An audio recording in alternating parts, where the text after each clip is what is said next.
And I try to step out because look, I'm like neck deep in this Disney world. We got a YouTube channel. We're talking about this stuff all the time. Yeah. It's very easy to get stuck in that bubble. And that's why I try to make it a point to really talk to people that are not friends, coworkers that are not really in that sphere, kind of get their opinion. I'll constantly ask coworkers, hey, what do you think about Genie Plus? Right. What do you think about the reservation system? You know, stuff like that. Because it's I think it's important to kind of step out of that because, like, look, Diz Twitter will have you believing that this stuff is it's on everyone's mind. Oh my God, you know, reservations, Genie Plus, this, that, and the other. And in reality, maybe the general public doesn't necessarily feel that way. And I've noticed there has been a gap.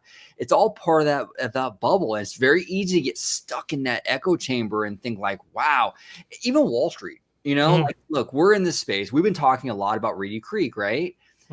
Wall Street didn't really give a shit about Reedy Creek, but like in our little bubble, fandom bubble, Reedy Creek is the talk of the town. It's all of us are really even talking about right now. Yeah. Wall Street didn't even blink an eyelash with Reedy Creek. It was the Netflix numbers that really made the stock tank, right? Right.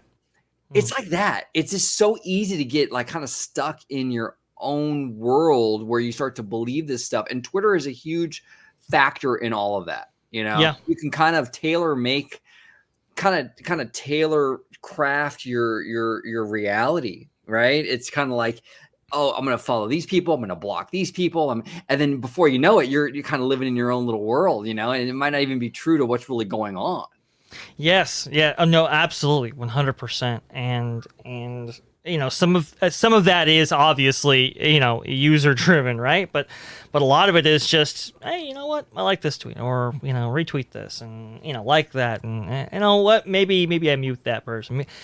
And after a while, whether it be your actions or the algorithm itself, like you said, you've constructed this kind of echo chamber that kind of insulates you from the larger picture going on, and can kind of lead you astray. You know, some people, I mean, we have a very, you know, Diz Twitter can have a very passionate base, right?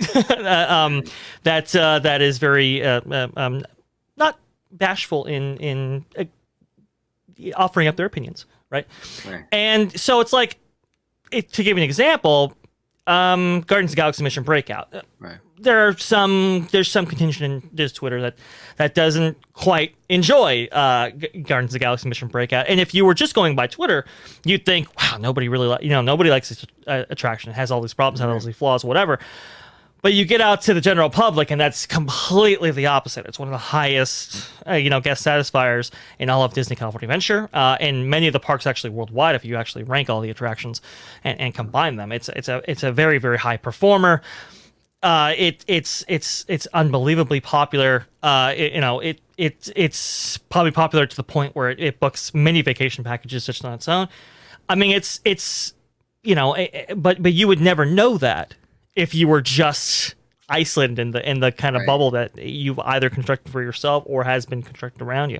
So it's kind of a fascinating kind of thing here, how they, through those methods, your perception can be twisted and altered in a way that may not be consistent with reality.